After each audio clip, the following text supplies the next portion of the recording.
Hi, it's Joan. The question arises, is it possible to teach beginners 2/1 game force? Answer, of course it is. When I revamped my beginner's book 2 or 3 years ago, I made those changes. A few people asked about it, but now it's just accepted. Top teachers like Larry Cohen would advocate and agree with this idea.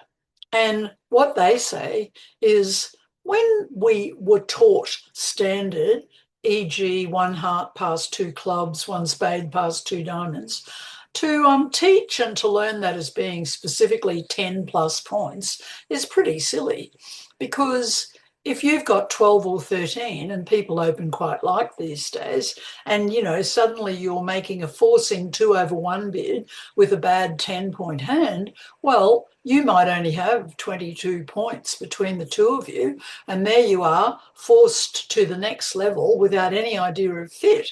So it's never really made sense that one heart past two clubs, one diamond past two clubs, one spade past two hearts is a very good response on only 10 points. And 2/1 just changes that. It takes that away. Bidding is evolving, and years ago, we played strong twos. Now we all play weak twos. Well, it's the same with 2/1 game force. Most people don't even call it 2/1 game force. They just say standard. And then if you ask them, they'll say, yes, we play 2/1 as a game force. It's just logical that we would improve and simplify the system. So as far as teaching it, it's not a big deal when you tell your beginners or newer players that you need an opening hand or a very good hand to bid your own suit at the two level. And really, it only happens one diamond past two clubs, one heart past two clubs or two diamonds, one spade past two clubs or two diamonds or two hearts. They're the only times that it happens. But it's a good idea to tell them that you need an opening hand and that you're forcing to game. And if you don't have a hand that's good enough, just respond one no trump and see what happens after that. So here's a typical hand where we can go a long way if we use 2/1 game force, and we can sort of relax with the middle bidding because we know that we're in a game force. So partner opens one heart, we've got a nice hand, opening hand, we bid two diamonds, showing four or more diamonds in an opening hand. Partner says two hearts. Well, we're in a game force. We can now safely raise to three. In 2/1, partner might have a very good hand here. They don't have to jump just to show points. That's another great advantage of 2/1. They might have 18 points here, and they're just trying to sort out what is the best spot to play before we maybe go to slam. So in standard, you do have to jump to show points. And that's one of the reasons that 2/1 game force developed, because it means you can use all this middle three level much more usefully than having to jump and guess. So now we can tell partner, yes, we like hearts by bidding three hearts. They are Q bidding, showing the ace of spades. Well, we've got the king. Our hand's getting better all the time. We can make a second round control Q of the club. So let's do it. And now partner's blackwooding, and we're playing today, could play various key card, either key card, but today we're playing 0, 3, 1 or 4. So we've got one key card. Our response is 5 diamonds. And partner's decided to try for slam. So sure enough, they've got 6 hearts. They had a very nice hand, and so have we, but maybe hard to bid in standard, but easy to bid in 2/1 game force. So we've got a club loser.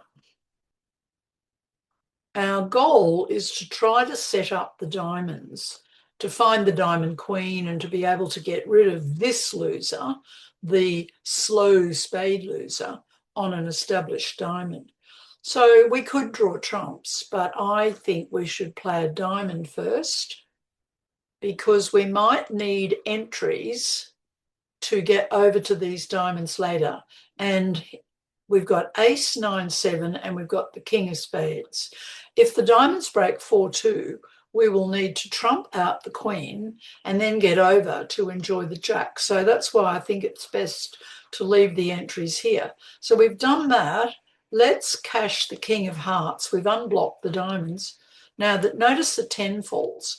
That's turned our 9, our 8, and all the middle ones into winners. So we can now cross over to the 9 of hearts, play the jack of diamonds, and we don't know what's going on in diamonds. We don't know whether West's got the queen and another and they're not playing the queen, or we're just not sure. So trump with the 8, don't trump low just in case, because the 6 of trumps is out. We don't want East over trumping us, so trump with the 8, but they had the queen, so that's fantastic. The diamonds have broken 2-2. 3-3, they've broken 5 and 2 are 7, 3 are 10 and 3 are 13. Down comes the queen. Everything else is good. Cross over and get rid of that last trump. And now we can enjoy the diamonds that are established.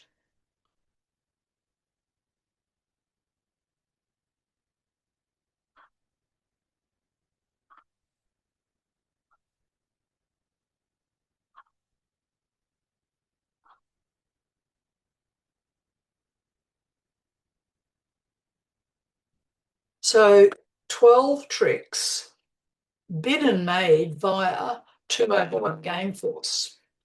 And answer to, can you teach new players? Of course. New players need never know that 1 heart past 2 clubs used to be a miserable 10 points or more.